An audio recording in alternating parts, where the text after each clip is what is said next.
Somos WBCQ, brindándoles la radio de World's Last Chance, a ustedes desde Monticello, Maine, Estados Unidos.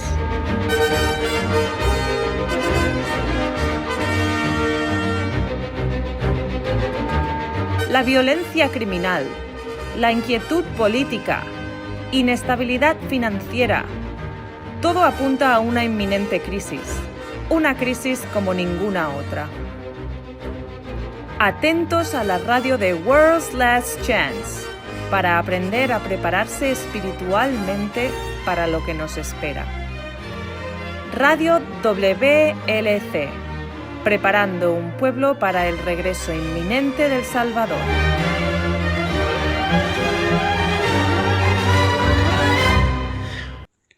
Hola, bienvenido a la radio de WLC. Soy su anfitrión, Luis García. Y yo soy Pedro Merino. Gracias por acompañarnos hoy. Si ya se ha sintonizado antes, sabe que en WLC preferimos usar el nombre personal del creador. ¿Cuál es? Yahuwah o Yah. Ese es en realidad el nombre que se usa en todo el Antiguo Testamento.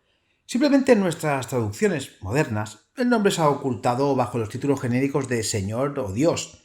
El hebreo también tenía títulos genéricos, Señor o Dios. En hebreo era Eloah, El o Elohim.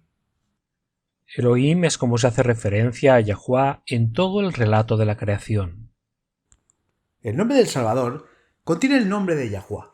En tiempos bíblicos, su nombre se conocía. Está Abías, o más apropiado, Abiyá, que significa mi padre es Yahuwah. Está Azriel, que significa mi ayuda es él, y Azaziya, o Yahuwah es fuerte. Daniel, él es mi juez. Luego está Eliyá, o Eliyá, que combina el nombre y el título. Significa él es Yahuwah. Es realmente hermoso cómo hicieron esto. El nombre del Salvador es Yahushua y significa literalmente la salvación de Yahuwah o Yahuwah salva. Entonces, ¿qué tienes para nosotros hoy, Pedro? Bueno, ¿te gustan los rompecabezas, adivinanzas, mensajes codificados? No, en realidad. ¿Y a ti? ¿Te gustan las adivinanzas? De hecho, sí. Bueno, aquí tienes una. Mi hija me preguntó el otro día, ¿qué te pertenece pero otras personas usan más que tú? Déjame pensar. ¿Me pertenece pero otras personas lo usan más que yo? ¿Te das por vencido? No, tendría que ser mi nombre. Tienes razón. Eres bueno en esto, ¿eh? Una más. El hombre que la inventó no la quiere. El hombre que lo compró no lo necesita. El hombre que lo necesita no lo sabe. ¿Qué es? Me rindo, ¿qué es? ¡Un ataúd! Esa sí que es buena. Alguien que compra un ataúd no lo necesita y si lo necesitará no lo sabe. Bueno, la adivinanza que quiero explicar hoy tiene que ver con la última cena. ¿Fue la última cena la Pascua? ¿O fue simplemente una cena normal en la que el Salvador instituyó la comunión como recordatorio de su muerte? Siempre supuse que era la cena de la Pascua. Mucha gente lo ve así. Echemos un vistazo a los hechos. En el Nuevo Testamento tenemos los 3 evangelios sinópticos. Estos son Mateo, Marcos y Lucas. También tenemos el Evangelio de Juan. Ahora, debido a que los relatos de los evangelios muestran siempre diferentes detalles, algunas personas piensan que los evangelios sinópticos contradicen el relato de Juan. Sí, lo he oído antes. Sin embargo, no lo he prestado mucha atención a lo que se trata. Solo pensé que eran los escépticos que buscaban algo para discutir. Creo que deberíamos prestar atención a esto. Cada vez que alguien comienza a afirmar que una parte de las Escrituras contradice otra parte, es una oportunidad para que Satanás entre e implante dudas. Y sabes, él no va a dudar en hacer eso. Entonces, ¿cuál es el problema? ¿Por qué dicen que hay una contradicción? Tiene que ver con el momento de la última cena. En Juan 13 parece colocar la última cena antes de la Pascua, mientras que los pasajes de Mateo, Marcos y Lucas parecen colocar la última cena en la Pascua. Leamos el primer pasaje. ¿Qué dice? Ahora, antes de la fiesta de la Pascua, cuando Yahushua supo que había llegado su hora de partir de este mundo a ir al Padre, habiendo amado a los suyos que estaban en el mundo, los amó hasta el fin. Y terminada la cena, Yahushua comenzó a lavar los pies de los discípulos. Bueno, no veo el problema. Bueno, fíjense la primera frase, ahora antes de la fiesta de la Pascua, y luego inmediatamente entra en el lavado de los pies de los discípulos por parte de Yahushua, lo cual ocurrió en la última cena. Ahora leamos los evangelios sinópticos, Mateo, Marcos y Lucas. ¿Qué dicen ellos? Mateo 26, versículo 17 dice: Ahora, en el primer día de la fiesta de los panes sin levadura, los discípulos vieron a Yahushua diciéndole: ¿Dónde quieres que te preparemos para que comas la Pascua? Ya veo, Juan dice antes de la fiesta de la Pascua. Mateo dice el primer día de la Pascua. ¿Qué dice Marcos? Marcos 14, 1 dice: Después de 2 días era la Pascua y la fiesta de los panes sin levadura. Tienes que leerlo en el contexto, y el problema se vuelve claro. Justo antes de esto, Marcos 11, tenemos la entrada triunfal a Jerusalén, seguida de un par de capítulos que cita las enseñanzas de Cristo. Luego de esto dice que después de 2 días será la Pascua. El siguiente evento en la lista es la unción de Cristo en Betania, en casa de Simón el leproso. Así que tenemos unos días realmente llenos de actividad por aquí. ¿Y Lucas? ¿Qué dice Lucas?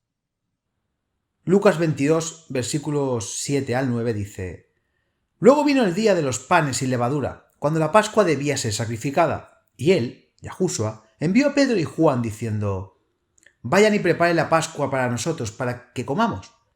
Entonces le dijeron: ¿Dónde quieres que nos preparemos?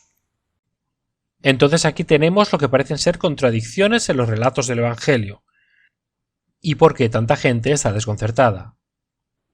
Sí, suena contradictorio, pero dices que no lo es. Bueno, no, la verdad nunca se contradice. No dejes que Satanás infunda dudas.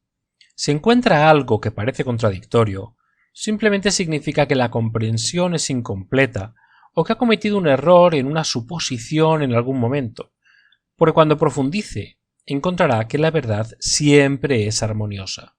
Y ese es el caso con esto también.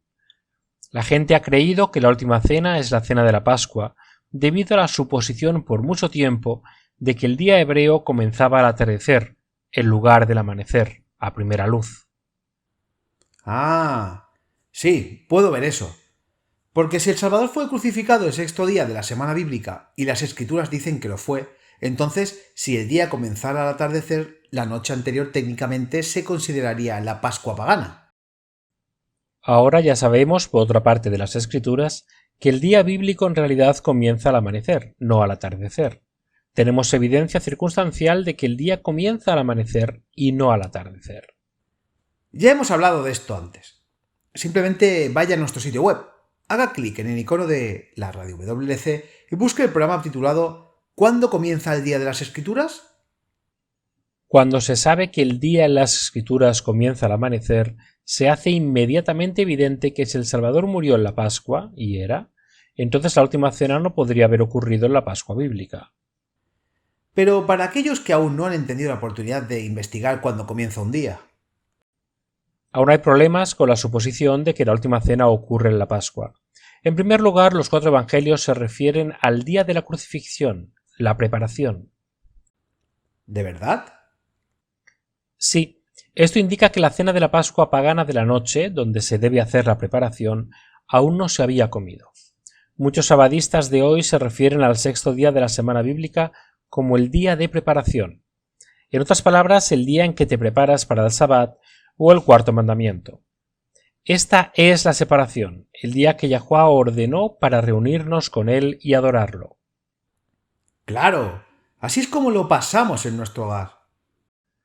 Nosotros también lo hacemos. En las Escrituras, referirse a un día como la preparación solo se ha registrado para el 14 de Abib o la Pascua bíblica. Ahora sabemos por Éxodo 12 que la cena de la Pascua se comía por la noche, de modo que el día en que se preparaban para la Pascua se llama la preparación. Echemos un vistazo a esos versículos de los Evangelios, que se refieren al día de la crucifixión como la preparación.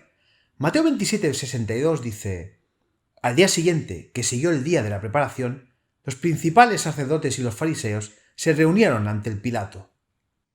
Fue entonces cuando le pidieron a Pilato que vigilara la tumba hasta el 3er día. Los judíos como los romanos contaban inclusive por qué el primer día fue el día de la preparación, cuando murió y fue sepultado. El segundo día fue el séptimo día Sabbat, y el tercer día fue en realidad el primer día de la semana bíblica, cuando Yahushua resucitó. ¿Qué sigue? Marcos 15, 42, 43.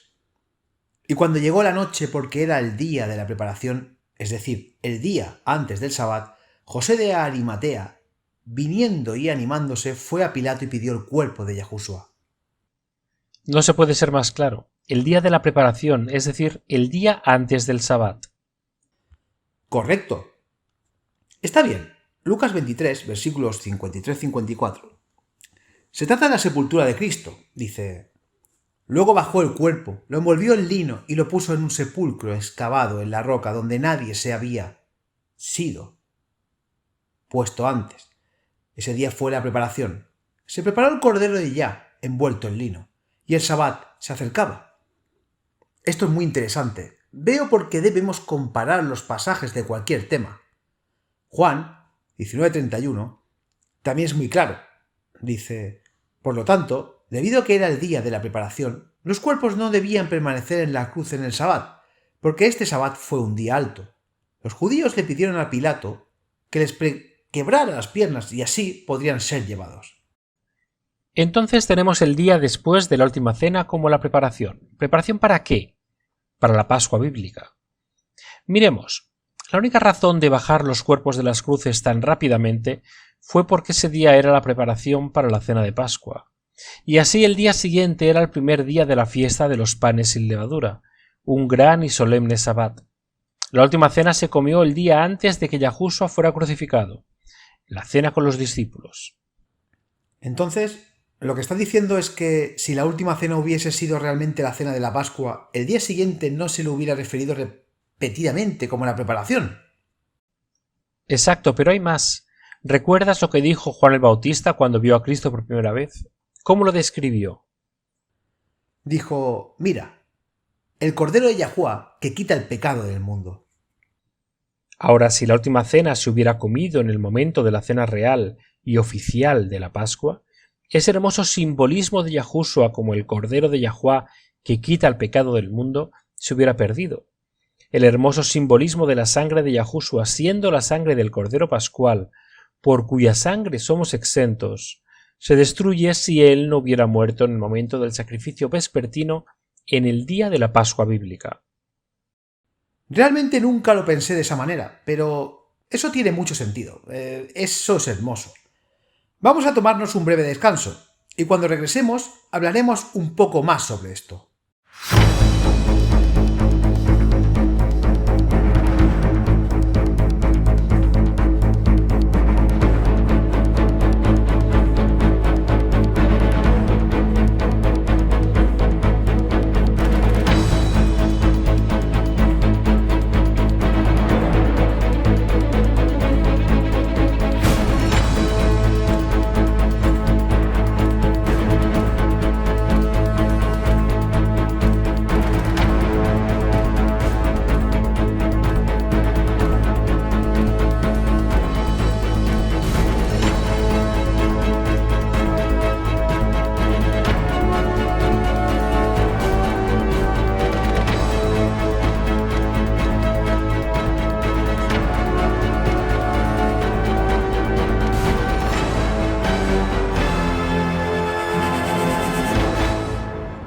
En camino a conocer que la luz se aclara. La vida después de la muerte. Según Marta y Yahushua, el capítulo 11 del Evangelio de Juan me ha intrigado profundamente durante algún tiempo debido a sus poderosas verdades sobre la muerte. A menudo he pensado que si más personas examinan verdaderamente lo que se dice y se muestran los pequeños detalles de ese capítulo, la creencia prominente en un alma inmortal innata y platónica podría descartarse más voluntariamente en favor de la verdad real de las Escrituras. Nuestro entendimiento de su verdad se está evolucionando a medida que se demana más luz en nuestro camino. Valoramos la verdad más que la vida y la buscamos donde quiera que se encuentre. Todos conocen los resultados de la historia. Después de retrasar su partida, Yahushua va a Betania. Visita a las hermanas de Lázaro. Se ve atrapado en su dolor y se conmueve hasta las lágrimas. dándonos así el versículo más corto de la Biblia. Yahushua lloró. Juan 11:35. Entonces finalmente Yahushua hace el asombroso milagro de llamar al Lázaro preeminente fallecido para que salga, lo que resulta en que Lázaro regrese a la vida y salga arrastrado por los pies de su tumba sepulcral, aún envuelto en su ropa de entierro. Estas simples verdades pueden ser reconocidas cuando uno examina con una mente abierta lo que el mismo Yahushua dice sobre Lázaro, lo que Yahushua y la hermana de Lázaro se dicen entre sí en una conversación y finalmente el total silencio que ocurre una vez que Lázaro resucita. Cuando Yahushua estaba listo para regresar a Judea y les dijo el motivo del viaje, les dijo: «Nuestro amigo Lázaro se ha quedado dormido, pero lo voy a despertar». Juan 11:11. Los discípulos debieron haber escuchado el mensaje que recibió Yahushua: «Señor, el que amas está enfermo». Juan 11:3. Porque naturalmente pensaron que dormir le haría bien al enfermo. «Señor, si se ha dormido, él se recuperará». Sin embargo, como muchas personas hoy en día, los discípulos no estaban comprendiendo que Yahushua estaba usando la metáfora bíblica del sueño para describir la muerte. Yahushua tuvo que explicárselo claramente diciendo: «Lázaro ha muerto». Juan 11:14. El razonamiento deductivo simple debería decirnos que dado que las escrituras usan la metáfora del sueño para la muerte, entonces una resurrección de muerte es simplemente un despertar, como lo indican Job, David y Yahushua. Todo lo que Lázaro supo cuando Yahushua lo despertó fue que era al siguiente momento consciente desde que se quedó inconsciente al morir. Cuando estudia las escrituras con detenimiento y meticulosidad, una verdad sorprendente comienza a salir a la luz. La última cena no fue, de hecho, la cena de Pascua bíblica. Ahora no tenemos tiempo para entrar en más detalles, pero solo repetiré: la verdad no se contradice. Por ahora, veamos que hay una explicación muy lógica y razonable que no contradice las escrituras. Existe evidencia adicional de que la última cena no fue la cena tradicional de la Pascua, y me gustaría seguir el hilo aquí. Bien. Veamos Juan capítulo 13. Juan 13 indica claramente que en el momento en que se comió la última cena, aún no se había comido la cena de la Pascua. Este es un punto vital porque prueba de manera concluyente que la última cena no fue la cena de Pascua. ¿De dónde sacas eso? No lo veo aquí.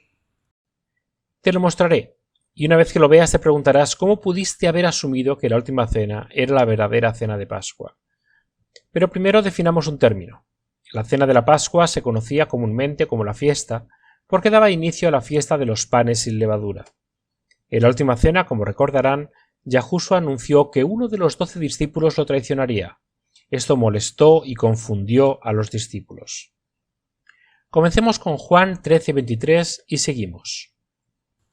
Dice: uno de sus discípulos, el que Yahushua amaba, estaba a la mesa reclinado en el pecho de Yahushua. Por eso Simón Pedro le hizo señas y le dijo: «Dinos de quién habla». Entonces Yahushua respondió: «Es aquel a quien yo daré el bocado que voy a mojar». Y después de mojar el bocado, lo tomó y se le dio a Judas, hijo de Simón Iscariote. Para entonces Judas había decidido completamente traicionar al Salvador. Las Escrituras nos dicen que Satanás controló completamente a Judas en ese momento. Entonces Yahushua le dice algo a Judas que los otros discípulos no entienden. Es este malentendido por parte de los discípulos lo que revela que la última cena no fue en realidad la cena de Pascua. Los siguientes dos versículos, Juan 13, 27 al 29, en 4 versiones diferentes. Veamos entonces. La nueva versión del rey Jaime dice: «Ahora, después del trozo de pan, Satanás entró en él. Entonces Yahushua le dijo: «Lo que hagas, hazlo rápido». Pero nadie en la mesa sabía por qué le dijo esto. Para algunos debido a que Judas tenía la caja del dinero. Asumieron que Yahushua le había dicho: «Compra lo que necesitamos para la fiesta», o que debería dar algo a los creyentes pobres. Oh, eso es interesante. ¿Qué sigue? La nueva Biblia estándar dice: algunos suponían, debido a que Judas tenía la bolsa tesorera, Yahushua le estaba diciendo: «Compra las cosas que necesitamos para la fiesta». ¿Y el siguiente? El último. La Biblia completa judía dice: algunos pensaron que desde que Judá o Judas estaba a cargo de la bolsa común, Yahushua le estaba diciendo: compra lo que necesitamos para el festival. Si estuvieran acabando de terminar la cena de la Pascua, ¿habrían asumido los discípulos que Yahushua le estaba pidiendo a Judas que comprara cosas para la cena de Pascua? No, por supuesto que no. Y tienes razón. Me preguntó como nunca vi esto antes.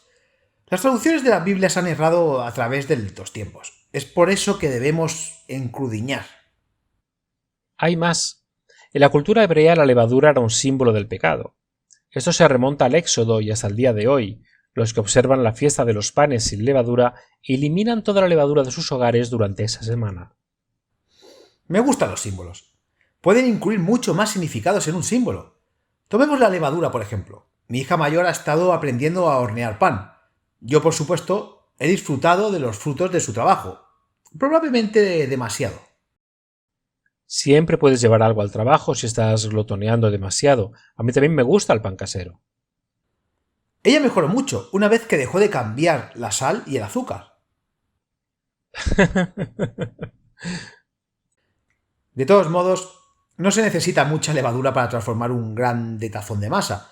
Es un gran símbolo del pecado porque incluso un pequeño pecado, caprichoso y aferrado, puede conducirnos a una rebelión aún mayor. Es una buena ilustración del pecado. También es un símbolo de enseñanzas erróneas que, por supuesto, pueden conducir al pecado. El mismo Yahushua usó la levadura como símbolo de esta manera. Leamos Mateo 16 comenzando en el versículo 6, en su contexto. Yahushua les dijo: mirad y guardaos de la levadura de los fariseos y saduceos. Ellos razonaron entre ellos diciendo: es porque no hemos comido pan. Pero Yahushua, dándose cuenta de ello, les dijo: ¿cómo es que no entienden que no les hable acerca del pan? Sino que tenga cuidado con la levadura de los fariseos y saduceos. Entonces comprendieron que no les había dicho que se cuidaran de la levadura del pan, sino de las doctrinas de los fariseos y saduceos. Mateo 16, 6, 8, 11, 12. Yahushua estaba usando la levadura como símbolo de las incorrectas doctrinas de los hombres, que los fariseos y saduceos preferían por encima de la ley de Yahuwah. Las doctrinas de los hombres aún influyen en los sistemas de creencias. Tienen credos y dogmas en la religión organizada que con frecuencia no son más que tradiciones basadas en suposiciones erróneas. Es por eso que cada uno de nosotros debe estudiar cuidadosamente nuestras creencias para asegurarnos de que no hemos aceptado el error como verdad por ignorancia. El simple hecho de que una creencia se haya mantenido durante cientos de años no la convierte en verdadera o bíblica.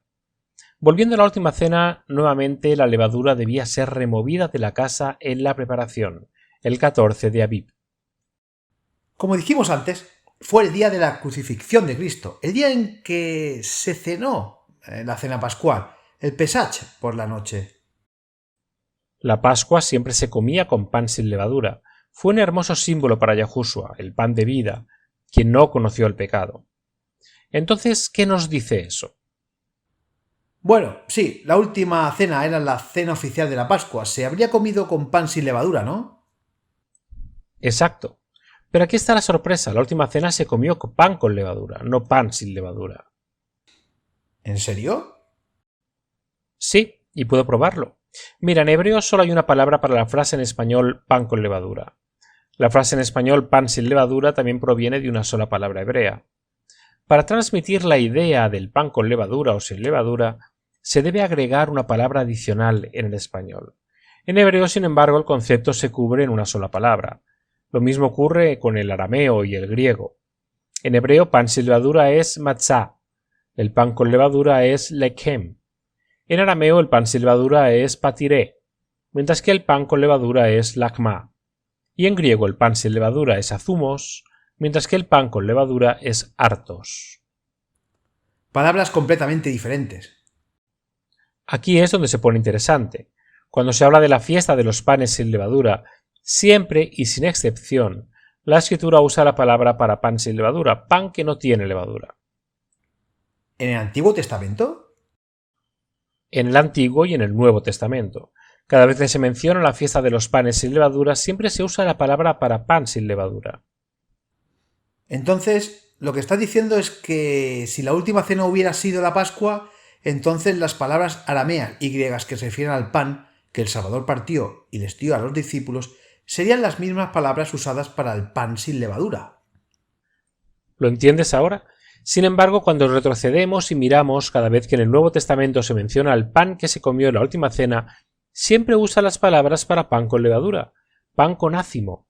Veamos algunos versículos. Comencemos con Mateo 26:26. ¿Qué dice? Y mientras comían, Yahushua tomó pan, lo bendijo y lo partió, y se lo dio a los discípulos y dijo: «Tomen, coman, este es mi cuerpo». ¿Estás diciendo que este era el pan con levadura? Sí, busca la palabra pan en una concordancia y la palabra original es artos o pan con levadura, pan con ácimo. Ahora veamos qué dice Marcos 14:22. Y mientras comían, Yahushua tomó pan, lo bendijo y lo partió, y se lo dio a los discípulos y dijo: «Tomen, coman, este es mi cuerpo». ¿Y Lucas 22:19? Y él tomó pan, dio gracias, lo partió y se lo dio diciendo: «Esto es mi cuerpo que es entregado por ustedes. Haz esto en mi memoria». Nuevamente, en ambas ocasiones, la palabra griega artos para pan con levadura. ¿Y Juan qué dice? Juan no habla del pan, en cambio habla del lavado de pies. Pablo, sin embargo, tiene bastante que decir sobre la última cena. Leamos 1 Corintios 11:23. Porque recibí del Señor lo que también te entregué, que el Señor Yahushua en la misma noche en que fue traicionado tomó pan, y cuando hubo dado gracias, lo partió y dijo: «Toma, come, este es mi cuerpo, que es quebrantado por ti, haz esto en mi memoria». Pablo también dice y su relato concuerda con la lección de palabras de los Evangelios. El pan utilizado fue el pan con levadura. Sigamos leyendo 1 Corintios versículos 26 al 28, y cada vez que leas la palabra pan, comprendan que Pablo está usando la palabra del pan con levadura. Dice: «De manera que, hasta que venga el Señor Yahushua, ustedes proclamarán su muerte cada vez que coman de este pan y beban de esta copa». Simplemente no hay forma de que la última cena haya sido la fiesta nacional de la Pascua, o de lo contrario el pan utilizado hubiera sido sin levadura. Claramente la última cena tuvo lugar el día antes de la Pascua bíblica. Yahushua no tenía por qué usar pan con levadura para representarse en sí mismo. Él no tenía pecado y la levadura era un símbolo del pecado. Primeramente era lo que tenían a mano, aunque ciertamente pudo haber pedido que se sirviera pan sin levadura en la cena. En segundo lugar está el simbolismo. Tienes razón, Yahushua no tenía pecado, pero leamos 2 Corintios 5:21 y veamos lo que dice. Al que no conoció pecado, por nosotros lo hizo pecado, para que nosotros fuésemos hechos justos de Yahuwah en él. Yahushua no tenía pecado, pero tomó nuestros pecados. Yahushua sabía que estaría muerto cuando llegara la cena de Pascua. La última cena fue su última cena antes de su crucifixión. Murió en la Pascua, justo en el momento del sacrificio vespertino. Ese fue un perfecto cumplimiento como el Cordero de Yahuwah. Él fue el gran antitipo de todos los corderos sacrificados desde la caída. Pablo entendió este simbolismo y lo explicó en 1 Corintios 5, versículos 6 al 9. Nuevamente Yahushua no tenía pecado, pero tomó nuestros pecados para ser el Cordero de Yahuwah, quien quita o cubre los pecados de los creyentes. 1 Corintios 5, 6, 8 dice: «Tu gloria no es buena. ¿No sabéis que un poco de levadura fermenta toda la masa? Por lo tanto, purga la vieja levadura para seas una masa nueva, porque en verdad Cristo, nuestra Pascua, fue sacrificado por nosotros. Por tanto, celebremos la fiesta, no con levadura vieja, ni con levadura de malicia y maldad, sino con pan sin levadura de sinceridad y verdad». Una vez más, Yahushua es nuestro sustituto, y como nuestro sustituto asumió nuestro pecado. El resultado es que todos los que creen en él pueden ser salvos. Su justicia sin mancha se da gratuitamente a todos los que acepten por fe su sacrificio por nosotros.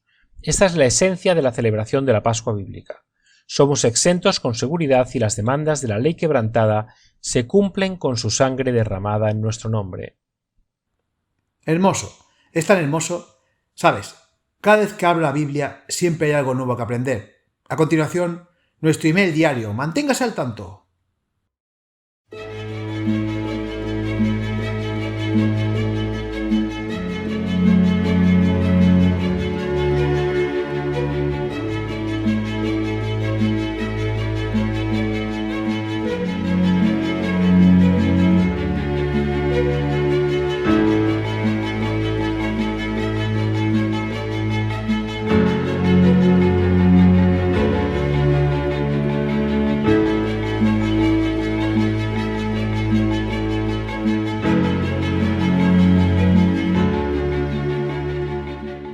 Nutrición para la mente y conciencia. Filadelfia y Laodicense, ¿cuál iglesia eres tú? La última generación es única. Es lo peor de todo. Todo el que se arrepienta recibirá una recompensa mucho mayor que la ofrecida a cualquier que haya existido antes. Para recibir la recompensa es necesario que los laodicenses arrepentidos se unan a la iglesia del amor fraternal. Mi madre estaba horrorizada. Esta no era la forma que había educado a sus hijos para hablarles a otros. Tenía 15 años y estaba en receso del internado escolar. Mi compañera de cuarto había venido conmigo. Mi madre notó que su hija había desarrollado una nueva habilidad verbal, el sarcasmo. Ahora, en algunas culturas, como en Gran Bretaña, el sarcasmo es visto como costumbre humorista. Es una manera de ejercer la mente a expensas de otros. ¡Ja! Muy chistoso, viejo. Y todo eso. En Estados Unidos, sin embargo, el sarcasmo es considerado simplemente una rudeza grosera, aún más, francamente, una escoria. El sarcasmo, después de todo, es una expresión aguda y con frecuencia satírica o irónica, totalmente diseñado para herir o causar dolor. Ciertamente no es algo que cualquier madre estadounidense desea escuchar de los labios de un niño bien educado. El libro de Revelaciones abre con mensajes para las 7 iglesias literales que se sabe que han existido en Asia Menor. Estos fueron mensajes destinados para estimular, bendecir y advertir a los cristianos tempranos. Además, los eruditos de la Biblia han vinculado los mensajes a varias épocas en la era cristiana. La mayoría de los mensajes contienen recomendaciones para la fidelidad, así como la advertencia e instrucción de las áreas en las que tenían que ser más cuidadosos. Los mensajes a Filadelfia, la sexta iglesia, y Laodicea, la séptima iglesia, son las más importantes para los cristianos de hoy, porque son los mensajes destinados para la última generación. También son inusuales en que Filadelfia no recibió correcciones ni amonestaciones. Su brillante fidelidad solo recibió elogios. Por el contrario, Laodicea no recibió ningún elogio en absoluto. Su condición espiritual era tan deplorable que solo la más directa denuncia fue dada en un desesperado intento de despertarlos del estado de su situación y el peligro que les estaba y no se arrepentían. No muchos harán esto. La mayoría de la gente quiere la afirmación de pertenecer a un grupo de creyentes con ideas afines. No están preparados para caminar solos por la verdad. Solo un pequeño remanente estará dispuesto a sacrificar literalmente por toda la verdad. A nadie le gusta ser criticado, pero incluso el pariente más tierno y de voz sumisa gritaría en una advertencia cuando su hijo está en peligro inminente. Esto es lo que el mensaje de la Odisea es, un grito desesperado y desgarrador del Salvador a que despiertes. El peligro está cerca. Y el ángel de la iglesia en Filadelfia escribe: esto dice el que es santo, el que es verdadero, el que tiene la llave de David, el que abre y nadie cierra, y cierra y nadie abre.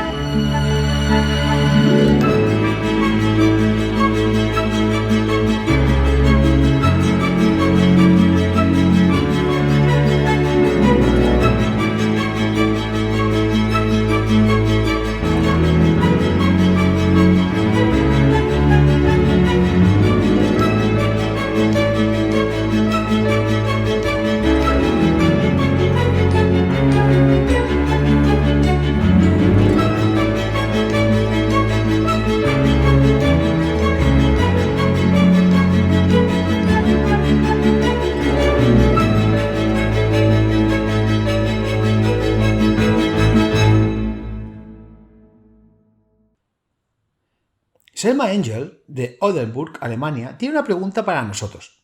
Ella dice: recientemente mi hermana se convenció de que, como mujeres cristianas piadosas, deberíamos cubrirnos el cabello.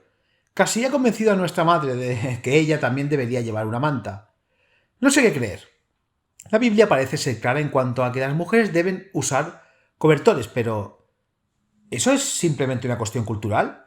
Mi esposo dijo que me apoyaría en cualquier sea mi convicción, pero me di cuenta de que no estaba a favor de ese cambio.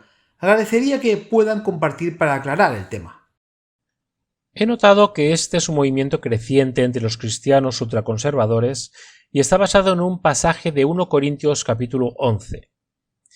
Antes de continuar, solo quiero aclarar que este es un tema separado de las mujeres que viven en culturas donde cubrirse la cabeza es la norma. Hay muchas culturas en todo el mundo donde las mujeres todavía se cubren la cabeza, eso es cultural. La pregunta de Selma es diferente. Vive en Europa, no es parte de la cultura occidental. Su pregunta es simple. ¿Requiere la Biblia que las mujeres se cubran la cabeza? Tienes razón, no es algo que los occidentales hagan típicamente, pero he visto a mujeres cristianas haciéndolo. Todo este asunto surge del consejo que Pablo les dio a los corintios con respecto a una situación específica con la que estaban lidiando. Pero a partir de esto muchos creyentes devotos han extrapolado que las mujeres de hoy también deben cubrirse la cabeza. Pero hay más que solo mantener el cabello de una mujer cubierto en todo momento. Las personas que creen de esta manera también suelen enseñar que una mujer debe estar bajo el liderazgo de un hombre. Dicen que es la verdadera cubierta que está simbolizada por la tela que usa para cubrir su cabello. ¿Asumo que el hombre es su marido? ¿Qué pasa con las mujeres solteras? ¿También se aplicaría a ellas? Creen que sí. Enseñan que una niña está cubierta por la jefatura de su padre. Cuando se casa, ese papel de jefatura se le traslada a su marido. Si permanece soltera, todavía está cubierta por su padre. Es un punto de vista patriarcal muy tradicional. Supongo que no estás de acuerdo. Digo que es una mala interpretación de lo que Pablo está diciendo en este pasaje y que puede conducir al abuso espiritual. Comencemos por establecer algunos principios bíblicos. Leamos Ezequiel 14, versículo 20. Este es el principio subyacente que siempre debemos recordar al decidir si una persona debe cubrirse la cabeza o practicar el liderazgo sobre otra. Bien, dice, aunque Noé, Daniel y Job estuvieran en él, vivo yo, dice Adonai Yahuwah. No librarán mi hijo ni hija, solo librarán sus propias almas por su justicia.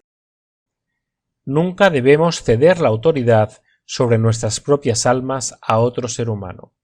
Y eso es lo que sucede con demasiada frecuencia con esta creencia de que una mujer necesita ser cubierta por el liderazgo de algún pariente masculino.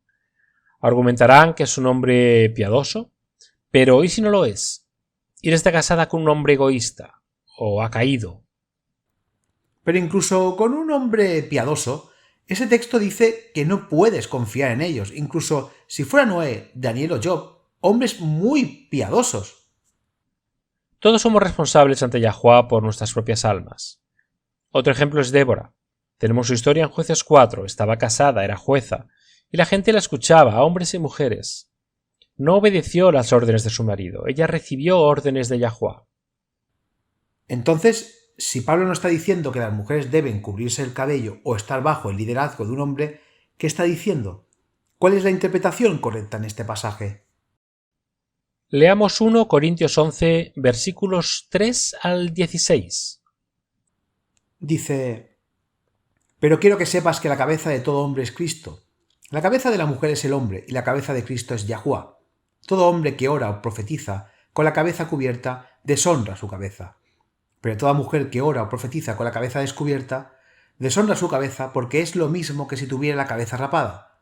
Porque si una mujer no está cubierta, que también se esquile, pero si es vergonzoso para una mujer cortarse o afeitarse, que se cubra. Porque el hombre no debe cubrirse la cabeza porque él es una imagen y gloria de Yahuwah. Porque la mujer es la gloria del hombre. Porque el hombre no es de la mujer, sino la mujer del hombre. Ni el hombre fue creado para que la mujer, sino la mujer para el hombre. Por eso la mujer debe tener un símbolo de autoridad en la cabeza, a causa de los ángeles. Sin embargo, ni el hombre es independiente de la mujer, ni la mujer es independiente del hombre en Yahuwah. Porque así como la mujer procede del hombre, así también el hombre procede de la mujer. Pero todas las cosas son de Yahuwah. Juzgad entre vosotros. ¿Es correcto que una mujer ore a Yahuwah con la cabeza descubierta? ¿No les enseña la misma naturaleza que si un hombre tiene el pelo largo es una deshonra para él? Pero si una mujer tiene el cabello largo, es una gloria para ella, porque su cabello les es dado por velo. Pero si alguien parece estar en disputa, no tenemos tal costumbre, ni tampoco la iglesia de Yahuwah. Nuevamente, 1 Corintios fue escrito para abordar los problemas que enfrentaban los creyentes en Corinto. Uno de esos problemas era si una mujer debería cubrirse la cabeza en la iglesia.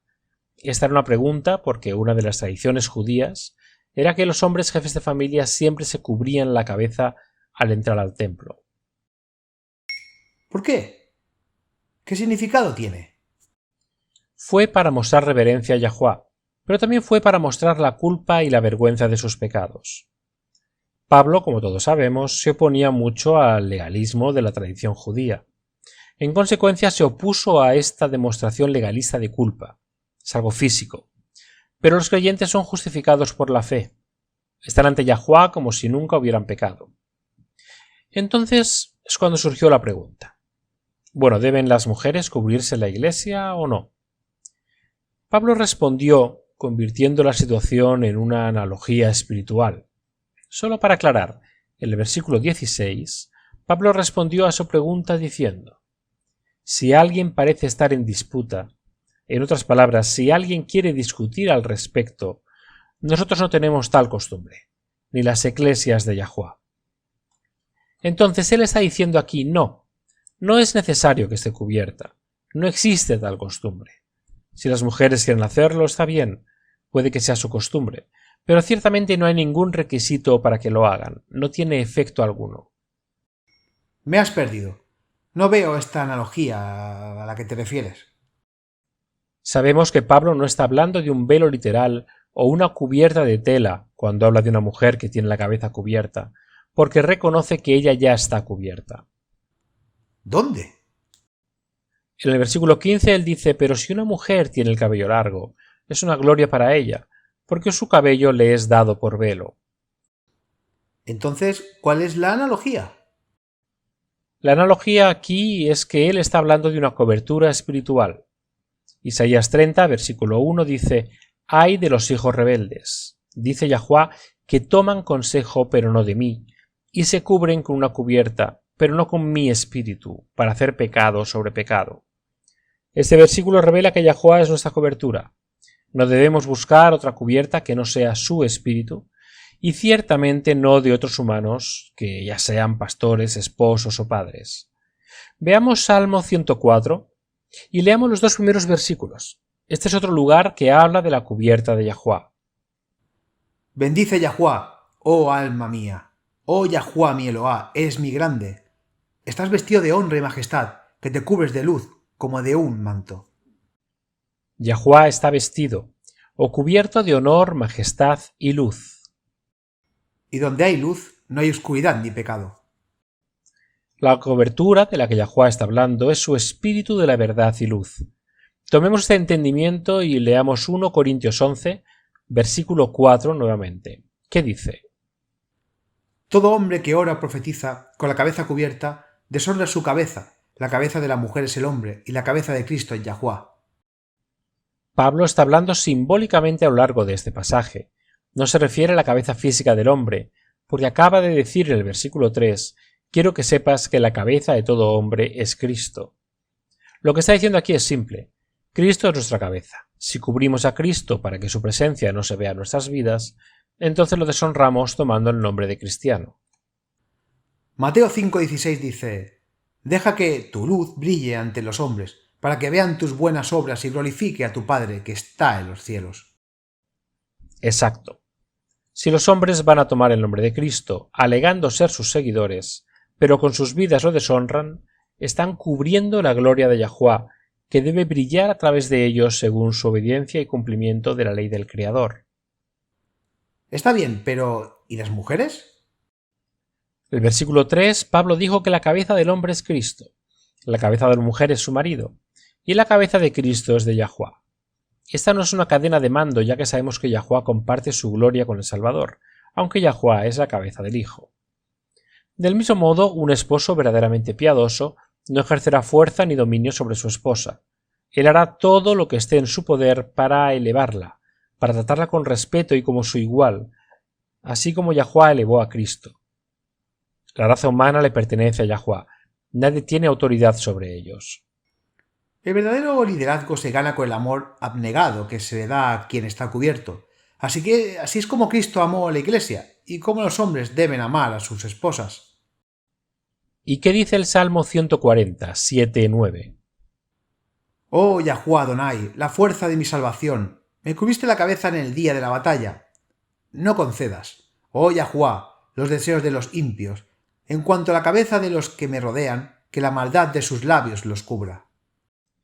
Si una mujer dice ser cristiana y sin embargo con sus palabras descubre su cabeza, a su esposo lo está deshonrando, y con este acto está deshonrando a Cristo. La mayoría de las mujeres aman su cabello, ninguna se lo afeitaría voluntariamente, y sin embargo, en la analogía de Pablo, eso es exactamente lo que hacen cuando usan sus palabras para chismorrear sobre sus maridos, para hablarles respetuosamente o degradarlos de alguna manera.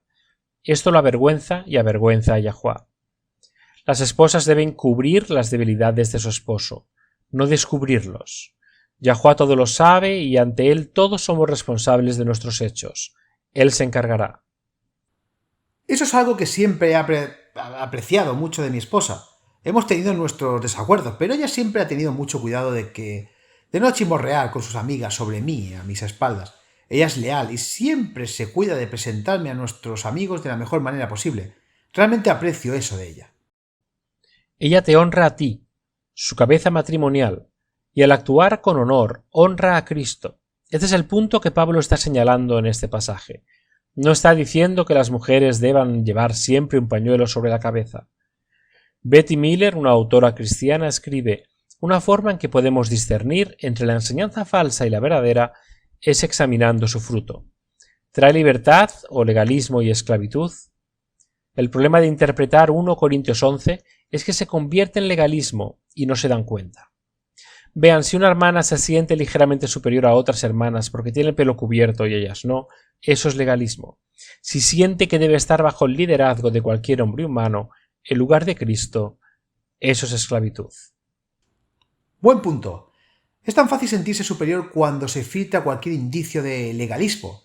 Y esto puede aplicarse a muchas cosas en el camino cristiano. Las personas vegetarianas pueden sentirse superiores a las que comen carne, mientras que las veganas se sienten superiores a las vegetarianas. Cualquier acto que nos haga sentir superiores en nuestro caminar cristiano es legalismo. Está tratando de ganarse el camino al cielo cuando en realidad la salvación, la justificación, la santificación, todo es un don de la gracia que solo Yahuwá lo cede.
Bienvenidos amigos, soy Laura Martínez con la promesa diaria de la palabra de Yahuwá.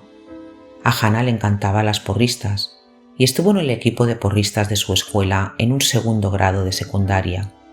Un día, durante la práctica, algo salió mal. Hannah se llevó todo el peso de la chica que volaba sobre ella. Hannah escuchó pop cuando la niña aterrizó en sus brazos. Al principio todos asumieron que Hannah estaría bien en unos días, pero 3 semanas después se había vuelto insoportable moverse. Así comenzó ronda tras ronda de visitas a médicos, cirujanos y fisioterapeutas. Después de una gamografía ósea, 2 tomografías computarizadas y 3 resonancias magnéticas, los médicos no estaban más cerca de descubrir la causa del dolor intenso continuo de Hannah. 3 años después, Hannah y su madre Duan estaban en un estudio bíblico. Duan sintió la impresión de pedirle al grupo que orara por Hannah. Lo hicieron, pidiéndole fervientemente a Yahuwá que bendijera a Hannah con sanidad. y ayudar a la familia a encontrar una respuesta a sus problemas continuos. Al día siguiente, Duan estaba buscando en línea un especialista en dolor crónico. Bienvenidos amigos, soy Laura Martínez con la promesa diaria de la palabra de Yahuwah. A Hannah le encantaban las porristas y estuvo en el equipo de porristas de su escuela en un segundo grado de secundaria. Un día, durante la práctica, algo salió mal. Hannah se llevó todo el peso de la chica que volaba sobre ella. Hannah escuchó pop cuando la niña aterrizó en sus brazos. Al principio todos asumieron que Hannah estaría bien en unos días, pero 3 semanas después se había vuelto insoportable moverse. Así comenzó ronda tras ronda de visitas a médicos, cirujanos y fisioterapeutas. Después de una gamografía ósea, 2 tomografías computarizadas y 3 resonancias magnéticas, los médicos no estaban más cerca de descubrir la causa del dolor intenso continuo de Hannah. 3 años después, Hannah y su madre Duan estaban en un estudio bíblico. Duan sintió la impresión de pedirle al grupo que orara por Hannah. Lo hicieron, pidiéndole fervientemente a Yahuwah que bendijera a Hannah con sanidad y ayudara a la familia a encontrar una respuesta a sus problemas continuos. Al día siguiente, Duan estaba buscando en línea un especialista en dolor crónico. Duan recuerda, mientras me desplazaba por docenas de nombres, me sentí guiada a hacer clic en el sitio web de un determinado fisioterapeuta. Decía que tenía 50 años de experiencia. Leí: si desea detener el dolor en la fuente, en lugar de simplemente fortalecer un músculo circundante, somos los expertos. Inmediatamente llamó para agendar un día. La recepcionista explicó que el fisioterapeuta en realidad estaba semi-retirado y actualmente de vacaciones en las Islas San Juan. Preguntó si Duan le gustaría conocer y tener una cita con su socio. Duan reclinó. Estaba impresionada de que Hannah necesitaba ver al hombre con 50 años de experiencia. La recepcionista dijo que se pondría en contacto con el terapeuta y le explicaría la situación. El fisioterapeuta estaba intrigado por el caso de Hannah. De inmediato programó una cita con ella, acortando sus vacaciones ya que ella se iría pronto a la universidad. En la cita, el fisioterapeuta escuchó a Hannah durante 1 hora. Luego explicó lo que sucedió. Un tendón se desprendió de su hueso y se rompió. El tejido de la cicatriz ahora se frota con el hueso, deslizándose hacia adelante y hacia atrás. Dijo que podrían arreglarlo antes de que ella se fuera a la universidad. Entonces, todos los días durante las siguientes 2 semanas, Hannah fue al fisioterapeuta. Todos los días el dolor disminuyó y Hannah pudo comenzar a realizar las actividades. Al cabo de 2 semanas, Duan fue con Hannah a su última cita para agradecerle toda su ayuda. El terapeuta inmediatamente dirigió el elogio a Yahuwah. Dios me ha dado un don, explicó. Estoy muy feliz de usar ese don para ayudar a la gente. Hoy, el brazo de Hannah es completamente funcional y una vez más puede hacer actividades que quiso hacer durante tanto tiempo. Al recordar los años de dolor y lucha por encontrar una respuesta, Duan dice: nosotros nos regocijamos y nos maravillamos de la capacidad de Yahuwah para enfrentar una situación desesperada y en su sabiduría y misericordia traernos esperanza y permitir que Hannah vuelva a ser renovada, a tener una vida activa y normal. Yahuwah se deleita en responder la oración de fe. No hay ningún problema demasiado difícil de resolver para él. El Salmo 145, versículos 18 y 19 dice: cercano está Yahuwah de todos los que le invocan, a todos los que invocan de veras. Él cumplirá el deseo de los que le temen. Él también oirá su clamor y los salvará. Se nos han dado grandes y preciosas promesas. Vayan y comiencen a clamarlas. Esta ha sido una discusión realmente interesante. Tengo una pregunta. Tradicionalmente usamos el pan sin levadura para la comunión, pero si el pan que usó Yahushua en realidad estaba fermentado, ¿deberíamos usarlo en su lugar? No es necesario usar pan con levadura cuando se participa en la comunión, simplemente porque Yahushua usó pan con levadura. Del mismo modo, si una persona no puede obtener pan sin levadura, no debe sentirse culpable por usar pan con levadura. El punto es el simbolismo que enseña lecciones espirituales profundas. Yahushua, el Cordero sin pecado de Yahuwah, se hizo pecado por nosotros, para que nosotros fuésemos hechos justicia de Yahuwah en él. Eso es todo. Es un buen punto. Creo que con demasiada frecuencia nos centramos en los detalles esenciales. ¿Es pan con levadura o sin levadura? Si no podemos conseguir pan sin levadura o no sabemos hacerlo, ¿sería deshonroso usar leudado o debemos dejar la comunión hasta que podamos conseguir el pan sin levadura? No, definitivamente no.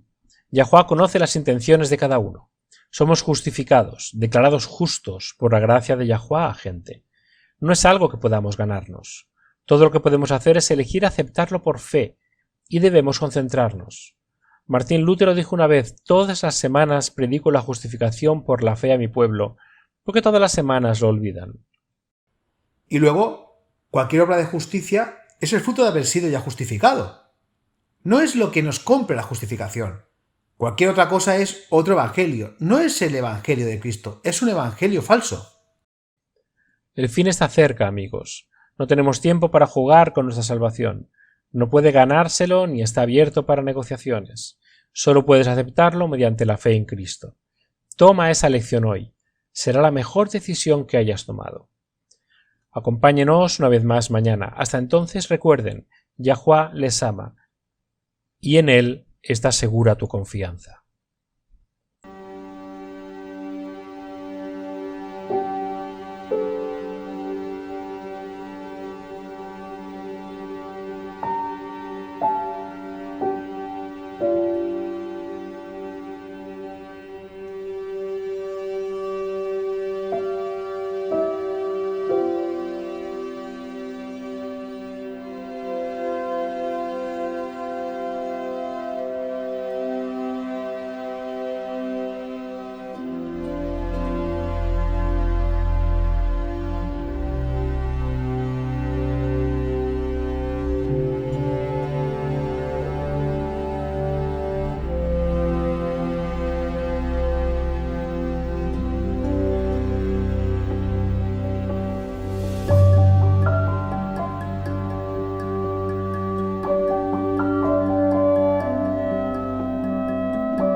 Este programa, como los episodios pasados de Radio WLC, están disponibles para descargarlos en nuestra página web.